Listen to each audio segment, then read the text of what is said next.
بسم اللہ الرحمن الرحیم۔ السلام علیکم ورحمۃ اللہ وبرکاتہ۔ معزز طلبہ اکرام، اللہ تعالیٰ سے امید ہے کہ آپ سب خیر و عافیت سے ہوں گے۔ سبق نمبر 91 اور باب صلاۃ الجمعہ یہ ہم شروع کر رہے ہیں، اور حصہ اول میں ہم بات کریں گے جمعہ کی صحت کی شرائط، یعنی جمعہ کی نماز کس جگہ پر صحیح ہے اور کس جگہ پر پڑھنا صحیح نہیں ہے، اور کچھ شرائط ہوں گی خود نمازی سے متعلق اور کچھ شرائط ہوں گی خود جمعے سے متعلق، یعنی نمازی سے باہر کی شرائط ہوں گی۔ نمازی کے اندر 6 شرائط کا ہونا ضروری ہے، اور نمازی کے علاوہ جمعے کی صحت کی بھی 6 شرائط ہیں۔ سب سے پہلے جمعہ کی نماز سے متعلق قرآن مجید سے دلیل دیکھتے ہیں تو یا ایھا الذین آمنوا اذا نودی للصلاۃ من یوم الجمعۃ فاسعوا الی ذکر اللہ وذروا البیع، یہ آیت ہے سورہ جمعہ کی اور آیت نمبر 9 ہے۔ اور حدیث میں اگر دیکھیں تو حضرت عبداللہ بن عمر رضی اللہ تعالیٰ عنہ فرماتے ہیں، اور حضرت ابو ہریرہ رضی اللہ تعالیٰ عنہ نے اس حدیث کو روایت کیا ہے، فرماتے ہیں کہ قولوا علی اعواد منبرہ ینتہین اقوام عن ودعہم الجمعات، یعنی ان قریب کچھ لوگ ایسے آئیں گے جو جمعوں کو چھوڑیں گے، او لیختمن اللہ علی قلوبہم، تو اللہ تعالیٰ ان کے دلوں کے اوپر مہر لگا دیں گے، ثم لیکونن من الغافلین۔ جمعہ کی نماز کی کل 12 شرائط ہیں، 6 شرائط نمازی کے اندر پائی جانی ضروری ہیں۔ نمبر 1، آزاد ہو، غلام پر جمعہ واجب نہیں ہے۔ نمبر 2، مرد ہو، عورت پر جمعہ واجب نہیں ہے۔ نمبر 3، مقیم ہو، مسافر پر جمعہ واجب نہیں ہے۔ نمبر 4، تندرست صحت مند ہو، بہت زیادہ بیمار شخص ہے، چل نہیں سکتا، اس پر جمعہ واجب نہیں ہے۔ نمبر 5، سلامت ہو، یعنی اس طرح کی کوئی معذوری نہ ہو کہ جس کی وجہ سے اس کو جمعہ کے لیے سعی کے اندر مشکل درپیش ہو۔ بہت لنگڑے پر جمعہ واجب نہیں ہے۔ نمبر 6، آنکھ سالم ہو، اندھے پر جمعہ واجب نہیں ہے اگر اس کو مسجد لے جانے کا کوئی انتظام نہیں ہے۔ تو یہ جو 6 شرائط تھیں یہ نمازی کے اندر پائی جانی ضروری تھی۔ یہ جو 6 شرائط ہیں یہ نمازی سے باہر پائی جانی ضروری ہیں۔ جمعہ کی صحت کی شرائط بھی آپ ان کو کہہ سکتے ہیں، جمعہ کے جائز ہونے کی شرائط بھی کہہ سکتے ہیں۔ پچھلی جو شرائط تھی وہ جمعہ کے نمازی کے اوپر واجب ہونے کی شرائط تھی، اور یہ شرائط جمعہ کے خود جائز ہونے کی شرائط کہ کس جگہ پر جمعہ جائز ہوگا۔ فرماتے ہیں کہ سب سے پہلی شرط یہ ہے کہ جمعہ جہاں پہ جائز ہوگا وہ ہے جی شہر کا ہونا، شہر کے اندر جمعہ واجب ہوتا ہے اور شہر والوں کے اوپر۔ دیہات میں اور گاؤں کے اندر جمعہ پڑھنا جائز نہیں ہے۔ شہر کی تعریف کیا ہے وہ ہدایہ کے متن کے اندر بھی آئے گی، تشریح بھی انشاءاللہ اس کی ہوگی، لیکن خلاصے کے طور پر یہ ایک جملہ یاد رکھیں کہ شہر تو جیسے کہ ہمارے ہاں مشہور ہے کہ بڑے بڑے جو شہر ہوتے ہیں، یعنی جس کے اندر پختہ دکانیں، پختہ مکانات، پختہ گلیاں ہوں، پختہ سڑکیں ہوں، اور اس کے اندر ضرورت کی ہر چیز موجود ہو، وہاں پہ قاضی بھی ہو، یعنی آج کل کے اعتبار سے اگر دیکھا جائے تو وہاں پہ تھانہ ہو اور پولیس وغیرہ وہاں پہ اس علاقے کی اپنی ہو، اور پولیس اسٹیشن ہو، یا اسی طریقے سے عدالت ہے تو اور زیادہ بہتر ہے، لیکن تھانہ بھی اس کے قائم مقام ہو سکتا ہے۔ تو سامنے آمنے دکانیں ہوں، اور اس طریقے سے یہ اگر ہو، اور اس کی آبادی بھی کم از کم 2-3 ہزار سے زیادہ ہو، یعنی وہ لوگ جو پورے وہاں پہ رہنے والے ہیں، مرد عورت بچوں کو ملا کر آبادی وہ 3-4 ہزار سے زیادہ ہو، تو اس کو ہم کہیں گے۔ ویسے شہر کے اندر تو آبادی بہت زیادہ ہوتی ہے، لیکن قصبہ جو ہوتا ہے، جو شہر کے قائم مقام جس کو قرار دیا گیا ہے، یا قریہ کبیرہ جس کو شہر کے قائم مقام کر کے احناف نے اس میں جمعے کے صحیح ہونے کا فتویٰ دیا ہے، اس کے اندر یہ شرط ہے کہ کم از کم اس میں شہر کی جتنی آبادی تو ہو، اور اس آبادی کا تناسب 2000 سے 3000 لگایا ہے۔ نمبر 2، جماعت ہو، یعنی جمعہ تب جائز ہوگا کہ اس کو جماعت کے ساتھ ادا کیا جائے۔ تنہا اکیلے کوئی شخص کہتا ہے کہ میں جمعہ پڑھتا ہوں تو اس کے لیے جمعہ پڑھنا جائز نہیں ہے۔ جماعت میں پھر کم از کم امام کے علاوہ 3 افراد کا ہونا ضروری ہے۔ نمبر 3، سلطان ہو۔ سلطان کا مطلب کہ یعنی بادشاہ یا حاکم وقت وہ اس جمعے کا اجرا کروائے، ورنہ کوئی اور اگر اس جمعے کو کہیں پہ جاری کرے گا تو اس کی اجازت نہیں ہے۔ یا اس کا نائب، سلطان یا اس کا نائب، یعنی علاقے کا جو ضلعی ڈی پی او ہے وہ بھی اس کے قائم مقام ہو سکتا ہے، یا قاضی ہے وہ بھی اس کے قائم مقام ہو سکتا ہے۔ بغیر سلطان کے جمعہ جائز نہیں ہے۔ یا پھر یہ کہ سلطان نے چونکہ خطباء کو اور مفتیان کرام کو اور علماء کو بھی اجازت دی ہوتی ہے، لہٰذا وہ بھی جمعے کا اجرا کر سکتے ہیں اس طرح کی موضوع جگہ کے اوپر۔ نمبر 4، وقت ظہر ہو، یعنی ظہر کے وقت میں جمعہ ہوگا۔ ظہر کا وقت نکل گیا تو جمعہ جائز نہیں ہے، اور ظہر کے وقت سے پہلے بھی جائز نہیں ہے۔ نمبر 5، خطبہ ہو۔ جمعے کے لیے خطبہ یہ بنیادی حیثیت رکھتا ہے، خطبے کے بغیر جمعہ پڑھنا جائز نہیں ہے۔ اور نمبر 6، عام اجازت ہو، یعنی اس جگہ پہ جمعہ جائز ہوگا جہاں پہ نمازیوں کو آنے کی کھلے عام اجازت ہو اور وہ وہاں پر آ سکیں۔ اگر کہیں پہ نمازیوں کے لیے پابندی ہے وہاں پہ داخل ہونے میں تو پھر وہاں پہ جمعہ پڑھنا جائز نہیں ہے۔ البتہ ایئرپورٹ ہے یا اس طریقے سے اسٹیشن ہے، اس طرح کی جگہیں، یا پولیس تھانہ ہے یا عدالت ہے جہاں پہ سب لوگوں کو وہاں پہ آنے کی اجازت انتظامی حوالے سے نہیں ہوتی، لیکن وہاں پہ چونکہ وہ فنائے شہر کے اندر ہے، یہ شہر کے اندر ہی یہ ہوتے ہیں پلیٹ فارم، تو اگر اس طرح کے جگہوں پر اگر جمعہ پڑھا جائے تو وہاں پہ چونکہ جماعت کے مطابق لوگ موجود ہوتے ہیں، اس لیے وہاں پہ جمعہ پڑھنا جائز ہے، اگرچہ وہاں پہ اذن عام وہ ایک مجبوری کے تحت نہیں ہوتا۔ گاؤں میں جمعہ پڑھنا درست نہیں ہے۔ حضرت عبداللہ بن عباس رضی اللہ تعالیٰ عنہ کی روایت ہے کہ ان اول جمعۃ جمعت بعد جمعۃ فی مسجد رسول اللہ صلی اللہ علیہ وسلم فی مسجد عبد القیس بجواسہ من البحرین، کہ بحرین کے اندر ایک جواسہ قلعہ تھا، جواسہ قلعے کے اندر وہاں پہ حضور صلی اللہ علیہ وسلم نے سب سے پہلا جمعہ پڑھایا تھا۔ تو جواسہ یہ اسی کو دیکھ کر امام شافعی رحمہ اللہ نے استدلال فرمایا ہے، ان کے ہاں گاؤں کے اندر جمعہ پڑھنا جائز ہے جہاں پہ کم از کم 40 لوگ پرمیننٹ وہاں پہ رہتے ہوں، سالہ سال رہتے ہوں، خانہ بدوش نہ ہوں، تو ان کے ہاں وہاں پہ جمعہ جائز ہے۔ تو انہوں نے اسی سے استدلال کیا ہے کہ جواسہ وہ ایک بستی تھی، گاؤں تھا، اس کے اندر جمعہ پڑھا گیا، تو لہٰذا جمعہ پڑھنا بستی کے اندر، گاؤں کے اندر درست ہے۔ تو لیکن احناف اسی کو دلیل بناتے ہیں کہ یہ جواسہ یہ بستی نہیں تھی بلکہ ایک قلعہ تھا، اور اس کے لیے اس قلعے کے اندر وہ چونکہ جواسہ بحرین کا ایک شہر شمار ہوتا ہے اور باقاعدہ اس کا ایک قصبہ شمار ہوتا ہے، اس لیے جواسہ بستی کے اندر اور اس قصبے کے اندر جمعہ پڑھنا درست ہے۔ موسوعہ کے اندر امام شافعی رحمہ اللہ کا یہ قول نقل کیا گیا ہے کہ وہ فرماتے ہیں کہ سمعت عددا من اصحابنا یقولون تجب الجمعۃ علی اہل دار قوم اذا كانوا 40 رجلا وكانوا اہل قریہ، بستی والے ہوں اور 40 لوگ وہاں پہ مقامی ہوں تو وہاں پہ جمعہ پڑھنا درست ہے۔ یہ امام شافعی رحمۃ اللہ علیہ کا مسلک ہے۔ اور وہ روایت جس کو وہ دلیل کے طور پر پیش کرتے ہیں وہ یہ ہے کہ یہاں پہ دیکھیں بہت یعنی طویل روایت ہے، اس کے اندر ہم صرف اتنا ہی ذکر کرتے ہیں کہ دیکھیں جمعہ کی نماز ہوئی اور اس میں کتنے لوگ تھے؟ 40 رجلاً، صرف 40 لوگ تھے۔ تو اس سے پتہ چلا کہ وہ ایک گاؤں تھا یا کوئی اس طرح کی بستی تھی جس کے اندر صرف 40 لوگ وہاں پہ رہ رہے تھے، تو وہاں پہ جمعہ کی نماز ہوئی۔ اب صلاۃ الجمعہ، جمعہ یہ اجتماع سے ہے، جمعہ بھی پڑھ سکتے ہیں اور جمعہ بھی پڑھ سکتے ہیں۔ جس طریقے سے فرقہ افتراق سے ہے تو جمعہ یہ اجتماع سے ہے، یعنی اکٹھا ہونا۔ لا تصح الجمعۃ الا فی مصر جامع،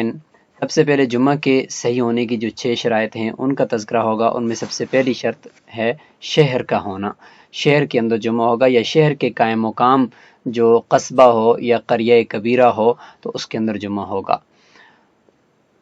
جمعہ درست نہیں ہے مگر شہر کے اندر جو جامع ہو، یعنی ایسا شہر کہ جو جامع ہو، جامع ہونے کا مطلب کہ اس کے اندر ضرورت کی ساری چیزیں ہوں، اس کے اندر تھانہ ہو، اس میں فیصلہ کرنے والے یعنی مفتی یا قاضی کا قیام ہو، اور اس طریقے سے اس میں دونوں طرف اطراف میں دکانیں ہوں، پختہ مکانات ہوں، اور اس کی گلیاں پختہ ہوں، تو اس کو ہم کہیں گے کہ یعنی یہ شہر ہے۔ اور شہر تو اس کی تعریف تو آسان ہے، لیکن قریہ کبیرہ یا قصبہ جس کو شہر کے قائم مقام کہا گیا ہے، وہ کیا ہوگا؟ تو وہ بھی اسی طریقے کی شرائط کا حامل ہو، تو اس کے اندر بھی جمعہ درست ہے۔ او فی مصلی المصری، یا شہر کے مصلی کے اندر، یعنی شہر کے فنا اور مضافات کے اندر بھی جمعہ پڑھ سکتے ہیں۔ مصلی یعنی جہاں پہ عید کی نماز ہوتی ہے تو اس کو مصلی کہتے ہیں، یعنی عیدگاہ، کھلا میدان، لیکن یہاں مراد شہر کا مضافات، یعنی شہر کے ارد گرد جو اس کے قریب ترین جو اس کا علاقہ ہے، مثال کے طور پر شہر کا وہاں پہ گراؤنڈ ہے، یا اس کا ٹول پلازا ہے، یا اس کا آپ کہہ لیں یعنی اسٹیشن ہے، ریلوے اسٹیشن ہے، یا ایئرپورٹ ہے، اس طریقے سے جو شہر کے مضافات کے اندر قریبی ترین جو جگہ ہیں جہاں پہ شہر کے جو مکانات ہیں، دکانیں ہیں، وہ آپس میں متصل ہیں، بیچ میں کوئی اتنا زیادہ فاصلہ نہیں ہے، تو اس کو مضافات شہر کہیں گے۔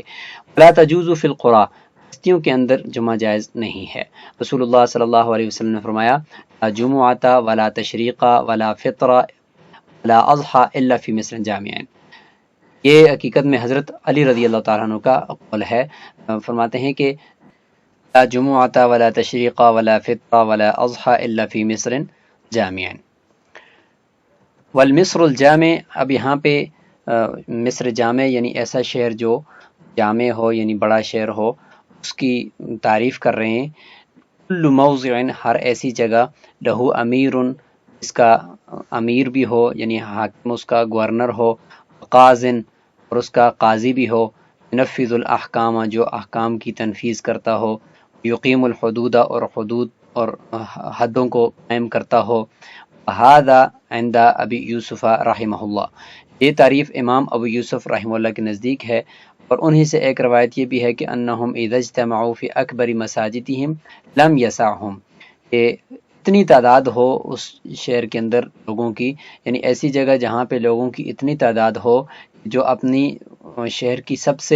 اس جگہ کی سب سے بڑی مسجد کے اندر بھی نہ آ سکتے ہوں، اگر وہ کسی جگہ پہ اکٹھے ہوں، یعنی اپنی مسجد کی میں سے سب سے بڑی مسجد میں، لم یسعہم، تو وہ مسجد ان کے لیے تنگ پڑ جائے، ان کے لیے وسعت نہ ہو۔ الاول اختیار الکرخی، پہلا قول جو ہے وہ امام کرخی رحمہ اللہ کا اختیار کرتا ہے کہ جس کا امیر بھی ہو، قاضی بھی ہو، احکام کو نافذ کرے۔ دوسرے قول میں یہ ہے کہ کم از کم اتنے لوگ اس میں ہوں، اگر وہ شہر کی سب سے بڑی مسجد کے اندر جب جمع ہوں تو وہ مسجد تنگ پڑ جائے۔ وہو الظاہر، یہ جو پہلا قول ہے یہ امام کرخی رحمہ اللہ کا، اور یہی ظاہر ہے اور یہی راجح ہے۔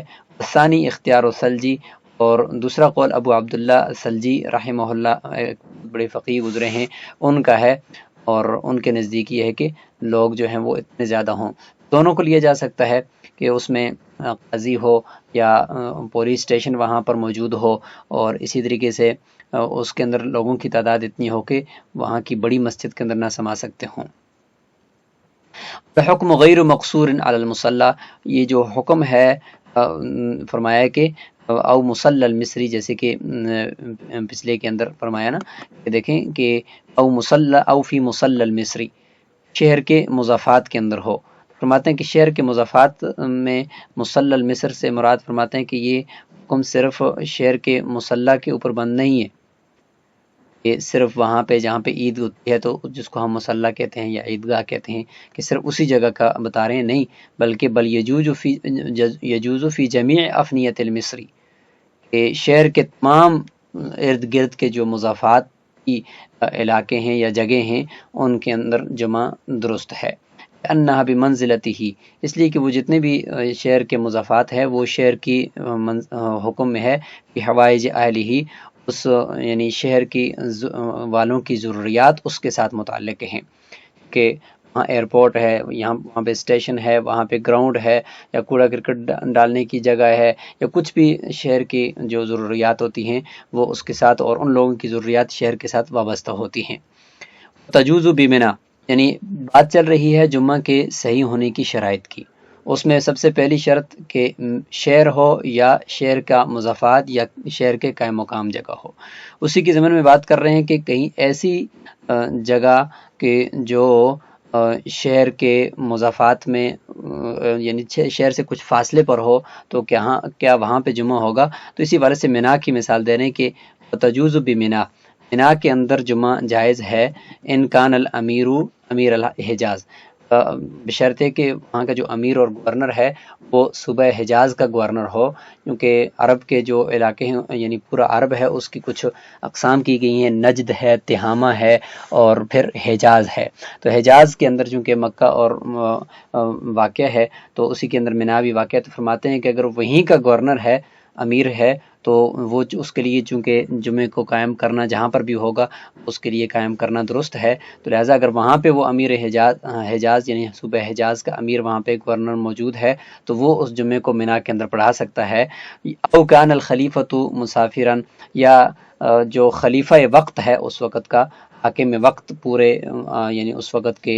یعنی عرب کا، وہ اگر مسافر ہو کر وہاں پہ منا کے اندر حج کے دنوں میں پہنچا ہوا ہے تو وہ جمعے کا قیام منا کے اندر کر سکتا ہے۔ شیخین کے نزدیک امام محمد رحمہ اللہ فرماتے ہیں کہ لا جمعۃ بمنا، منا کے اندر تو جمعہ ہے ہی نہیں، کیونکہ لأنہا من القریٰ، یہ بستی ہے اور بستیوں میں سے ہے، اور وہاں پہ چونکہ وہ جمعے کے یعنی جس وقت یہ مسائل لکھے گئے ہیں اس وقت منا چونکہ اتنا چھوٹی جگہ تھی کہ وہ مکہ کے شہر سے باہر آتی تھی اور اس کے مضافات میں بھی نہیں آتی تھی، اس لیے امام محمد رحمہ اللہ فرمانے کہ وہ ایک بستی ہے تو اس میں جمعہ کیسے درست ہو سکتا ہے، جبکہ شیخین فرماتے ہیں کہ ویسے تو ٹھیک ہے جمعہ بستی کے اندر درست نہیں ہوتا، لیکن اگر حج کے دنوں میں وہاں پہ چونکہ بہت سارے لوگوں کا وہاں پہ ہجوم ہوتا ہے اور وہاں پر لوگوں کا کاروبار بھی وہاں پہ کچھ دنوں تک چلتا ہے، تو صرف حج کے دنوں کے اندر وہاں پہ جمعہ درست ہونا چاہیے شیخین کے نزدیک۔ اس میں یہ ہے کہ اگر خلیفہ وقت خود سفر کر کے وہاں پہنچا ہوا ہے تو مسافر کی قید لگا کر اس بات کی طرف اشارہ کر دیا کہ اگر وہ خلیفہ وقت وہیں پہ مقیم ہے تو بطریق اولیٰ وہاں پہ جمعہ کا قیام کر سکتا ہے۔ ہم یہاں پہ بات کر رہے ہیں کہ اگر وہ وہاں پہ نہ ہو، صرف سفر کر کے وہاں پہ حج کے لیے کے دنوں میں وہاں پہ پہنچا ہو، تو جمعے کے دن آ جائے تو خلیفہ وقت وہاں پہ سفر کے دوران بھی جمعے کا قیام کر سکتا ہے۔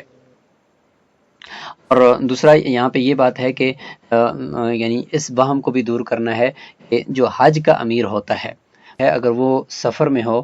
تو وہ منا کے اندر جمعے کا قیام نہیں کر سکتا، تو کہیں وہم ہو سکتا ہے کہ خلیفہ وقت بھی اگر وہ منا کے اندر یا کسی بستی کے اندر ہو اور مسافر ہو تو وہ جمعے کا قیام نہیں کر سکتا۔ اس وہم کو دور کرنے کے لیے فرمایا کہ نہیں، خلیفہ وقت اگر سفر میں ہو اور منا کے اندر یا اس طرح کی کسی بستی کے اندر چلا جائے تو وہ کہیں پہ بھی ہو وہ جمعے کا قیام کر سکتا ہے۔ تو منا بستی ہے تو یہ اس وقت تھا کہ جب منا وہ مکہ کے مضافات میں نہیں آیا تھا، لیکن اب تو چونکہ مکہ کا شہر اتنا وسیع ہو چکا ہے کہ منا اس کے اندر آ گیا ہے اور وہ منا مکہ کا ہی ایک مضافاتی علاقہ ہو گیا ہے، تو لہٰذا وہاں پر اب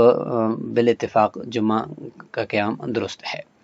لأنہا من القریٰ سے یہ تو امام محمد رحمہ اللہ کی دلیل گزر چکی، فرماتے ہیں کہ چونکہ یہ ایک بستی ہے، بستی کے اندر جو بھی جمعہ کا قیام کرے نہیں کر سکتا، حتی لا یعید بہا، اور دلیل دے رہے ہیں کہ وہاں پر عید کی نماز نہیں پڑھی جاتی، عید الاضحیٰ کی نماز وہاں پہ نہیں پڑھی جاتی، یہ اس بات کی دلیل ہے کہ جمعہ بھی وہاں پہ نہیں پڑھا جا سکتا۔ یقین فرماتے ہیں انہا تتمثر فی ایام الموسم، حج کے موسم میں اور حج کے دنوں کے اندر یہ شہر بن جاتا ہے نا، وعدم التعیید للتخفیف۔ اچھا، جب حج کے دنوں میں ہے تو شیخین فرماتے ہیں کہ حج کے دنوں میں خلیفہ اور حجاز کا گورنر اگر وہاں پہ موجود ہو تو وہ پڑھا سکتا ہے۔ جہاں پہ آپ نے دلیل دی ہے کہ عید کی نماز کیوں نہیں پڑھائی جا سکتی وہاں پہ، تو فرماتے ہیں کہ عید کی نماز تو اس لیے نہیں پڑھائی جاتی للتخفیف، حاجیوں پر تخفیف کے لیے، چونکہ 10 ذی الحجہ کا جو دن ہوتا ہے اس دن حاجیوں نے بڑے کام کرنے ہوتے ہیں، قربانی، حلق ہے اور رمی جمار ہے، بہت سارے کام ہیں، تو اگر عید کی نماز بھی ان پہ لازم کر دی جائے تو ان کے لیے حرج ہوگا۔ اس آسانی کے لیے مینا کے اندر عید کی نماز کو نہ پڑھنے کی گنجائش دی گئی۔ ولا جمعۃ بعرفات فی قولہم جميعا، عرفات کے اندر تو بالاتفاق جمعہ جائز نہیں ہے، لأنہا فضاء، کیونکہ وہ ایک کھلی فضا ہے اور ایک میدان ہے، تو اس لیے اس کے اندر جمعہ پڑھنا درست نہیں ہے، چونکہ اس میں مصر یا فنائے مصر کی کوئی شرائط نہیں پائی جاتی۔ وبمنا ابنیۃ، اور مینا کے اندر تو پھر بھی کچھ نہ کچھ عمارتیں ہیں، یعنی یہ اس وقت کی بات ہے، لہذا عرفات کے اندر تو کچھ بھی نہیں ہے۔ تقیید بالخلیفۃ و امیر الحجاز، فرماتے ہیں کہ خلیفہ یہ وقت یا حجاز کے گورنر کی جو قید لگائی ہے، قید اس لیے ہے کہ لأن الولایۃ لہما، ولایت ان کے پاس ہوتی ہے، تو لہٰذا وہ جہاں پر بھی ہوں جمعے کا قیام کر سکتے ہیں۔ اما امیر الموسم، جبکہ حج کے جو امیر کی بات ہے جہاں تک، فیلی امور الحج لا غیر، وہ صرف حج کے امور کا ذمہ دار ہوتا ہے، اس کا اختیار اس کے پاس ہوتا ہے، اس کے علاوہ جمعے وغیرہ کا اختیار اس کے پاس نہیں ہوتا، وہ مینا کے اندر جمعہ نہیں پڑھا سکتا۔ ولا يجوز اقامتها الا للسلطان، دوسری شرط ہے جی کہ جمعے کو قائم کرنے کے لیے سلطان ہو، یعنی حاکم وقت ہو، یا یہ ہے کہ حاکم وقت کسی کو اجازت دے دے، یعنی مقامی خطباء کو یا مقامی علماء کو، مفتیان کرام کو یا قاضی کو، تو وہ پھر جمعے کا قیام کر سکتے ہیں۔ لا يجوز اقامتها الا للسلطان، قائم کرنا جائز نہیں ہے جمعے کا مگر سلطان کے لیے، حاکم وقت کے لیے، او لمن امرہ سلطان، یا یہ کہ سلطان جس کو اجازت دے۔ لأنها تقام بجمع عظیم، اس لیے کہ یہ جمعہ جو ہوتا ہے یہ ایک بہت بڑے یعنی جمع غفیر کو اور بہت زیادہ لوگوں کو جمع کر کے قائم کیا جاتا ہے۔ قد تقع المنازعۃ فی التقدم والتقدیم، اور کبھی اس میں یہ جھگڑا بھی ہونا ممکن ہے، تقدم میں یعنی کون جمعہ پڑھائے، آگے کون ہو، کون امام بنے، کون خطبہ دے، اس میں بھی، اور تقدیم اور آگے کرنے کے اندر کہ بھئی کس کو آگے کیا جائے جمعے کے لیے، کس کو خطیب بنایا جائے، تو اس کے اندر بھی جھگڑا واقع ہو سکتا ہے۔ فقد تقع فی غیرہ، اور اس کے علاوہ بھی وہاں پہ بھگدڑ مچ سکتی ہے، کوئی کسی کے ساتھ اختلاف کر سکتا ہے، اس لیے فرماتے ہیں فلا بد منہ، لہٰذا حاکم وقت کا ہونا، یا حاکم وقت کسی کو اپنا نائب بنا کر اس کو اجازت دے دے، اس کو ہونا ضروری ہے، تمیم امر ہی، اور حاکم وقت کے اپنی جو ذمہ داری ہیں، اپنے امور ہیں، اس کو تام اور مکمل کرنے کے لیے، چونکہ اس کی ذمہ داری میں ہے، وہ جب ہوگا تو اس وقت پھر کوئی جھگڑا بھی نہیں کر سکے گا۔ ومن شرائطها، اور جمعے کی تیسری شرط ہے اس کے صحیح ہونے کی، الوقت، وقت ہے، تصح فی وقت الظہر، جمعہ ظہر کے وقت کے اندر درست ہے، لا تصح بعدہ، اس کے بعد درست ہے، اور نہ اس سے پہلے درست ہے، لا تصح بعدہ یعنی اس کے بعد درست نہیں ہے۔ قول علیہ السلام اذا مالت الشمس وصلی بالناس الجمعہ، مصعب بن عمیر رضی اللہ تعالیٰ عنہ کو فرمایا، جب ان کو جب گورنر بنایا گیا، فرمانے لگے کہ آپ جب سورج مائل ہو جائے، زائل ہو جائے، آپ لوگوں کو جمعے کی نماز پڑھایا کریں۔ خرج الوقت وهو فیہا، اگر وقت نکل گیا، ظہر کا وقت ختم ہو گیا، وهو فیہا، اور وہ ابھی تک جمعے کے اندر تھا، یعنی امام ابھی تک جمعے کی نماز پڑھا ہی رہا تھا، کچھ رکعت ہو گئی اور کچھ باقی تھی، استقبل الظہر، فرماتے ہیں کہ اب ظہر کو نئے سرے سے پڑھے گا، جمعے کی نماز ابھی نہیں ہوگی۔ ولا یبنیہ علیہا، لہذا اس کے اوپر جمعے کی بنا نہیں کرے گا، لاختلافہما، یعنی ظہر اور جمعے کا آپس میں کافی تفاوت ہے، جمعہ 2 رکعت ہے، ظہر 4 رکعت ہے، اور جمعہ کے لیے جو شرائط ہیں وہ ظہر کے لیے نہیں ہیں، تو جو دونوں ایک دوسرے کے مختلف ہیں، جیسے ایک کو دوسرے کے اوپر بنا نہیں کر سکتے۔ منہا، اور چوتھی شرط جمعے کے صحیح ہونے کے لیے الخطبہ، خطبہ ہے، لأن النبی صلی اللہ علیہ وسلم ما صلی بدون الخطبہ فی عمرہ، اپنی ساری عمر جمعے کی نماز بغیر خطبے کے نہیں پڑھی، یہی اس کے واجب ہونے کی دلیل ہے۔ وہی قبل الصلاۃ بعد الزوال، اور یہ جو خطبہ ہے یہ کب ہوگا؟ فرماتے ہیں کہ یہ جمعے کی نماز سے پہلے اور زوال کے بعد ہوگا، یہ اس کا وقت ہے، اسی کے اوپر بھی وردت السنہ، روایات اور اسی کے اوپر تمام آثار دلیل ہیں۔ وَيَخْطُبُ خُطْبَتَيْنِ يَفْصِلُ بَيْنَهُمَا بِقَعْدَةٍ، خطبے کے کچھ آداب بیان کیے جا رہے ہیں۔ کہ خطبے کتنے دے گا؟ 2 خطبے دے گا، دونوں کے درمیان بیٹھ کر فصل کرے گا، ایک خطبہ پڑھے گا پھر بیٹھے گا ممبر کے اوپر، پھر دوبارہ اٹھے گا اور دوسرا خطبہ. یہی جرت وارث، اسی سے یہی نقل چلا آ رہا ہے متقدمین سے اور صحابہ کرام سے. وَيَخْطُبُ قَائِمًا عَلَى الطَّهَارَةِ، اور دوسرا ادب یہ ہے کہ کھڑے ہو کر، اور تیسرا ادب یہ ہے کہ طہارت کے اوپر خطبہ دے گا. لِأَنَّ الْقِيَامَ فِيهِمَا مُتَوَارِث، اس لیے کہ قیام اس کے اندر وہ منقول ہے، اور تمام حضور صلی اللہ علیہ وسلم سے لے کر تمام صحابہ کرام تابعین نے کھڑے ہو کر ہی خطبہ دیا ہے. ثم هي شرط الصلاة، پھر چونکہ یہ خطبہ نماز کی شرائط میں سے ہے تو فیستحب فیہا علی طہارت، اس کے اندر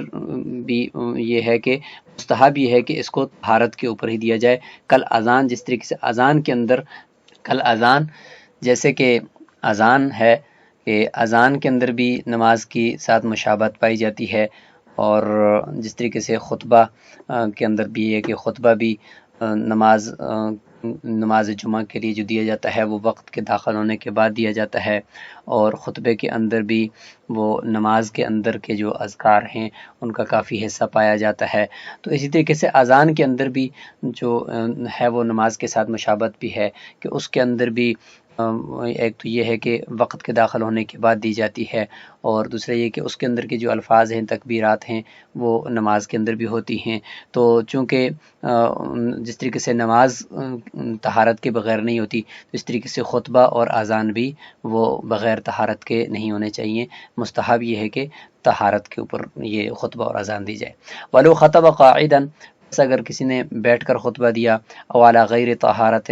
یا طہارت کے بغیر خطبہ دیا، جازہ، یہ بھی درست ہے. لحصول المقصود، مقصود تو حاصل ہو چکا ہے کہ اصل تو یہ ہے کہ خطبہ کے الفاظ بولنے ہیں اور اذان کے الفاظ، اور اس سے اعلام مقصود ہے، وہ تو ہو گیا. الا انہ یکرہ، لیکن ہے یہ مکروہ کہ اس نے مخالفت کی ہے. کس کی؟ لمخالفتہ التوارث، جو منقول چلا آ رہا ہے صحابہ کرام سے، جو مسنون طریقہ چلا آ رہا ہے اس کے اس نے مخالف کیا ہے. وللفصل بینہما، اور دوسرا مکروہ یہ کیا ہے کہ نماز کے درمیان اور خطبے اور اذان کے درمیان، یعنی خطبے کو اگر اس نے بے وضو کہہ دیا تو خطبے کے درمیان وبین الصلاۃ، اور نماز کے درمیان میں فصل آ جائے گا کہ اب خطبہ دے گا، پھر وضو کرنے جائے گا، پھر آ کر نماز پڑھائے گا. اور دوسرا یہ کہ اگر اذان بے وضو دی ہے پھر جائے گا اور اس کے بعد پھر وضو کرے گا، پھر واپس آئے گا، تو دونوں کے درمیان جو ہے وہ فصل آ رہا ہے، یعنی نماز کے درمیان اور خطبے کے درمیان، یا اذان کے درمیان اور نماز کے درمیان فصل آنے کی وجہ سے اس نے مخالفت کی ہے، اور اس فصل کی وجہ سے یہ مکروہ ہو گیا ہے. فَإِنِ اخْتَصَرَ عَلَى ذِكْرِ اللَّهِ،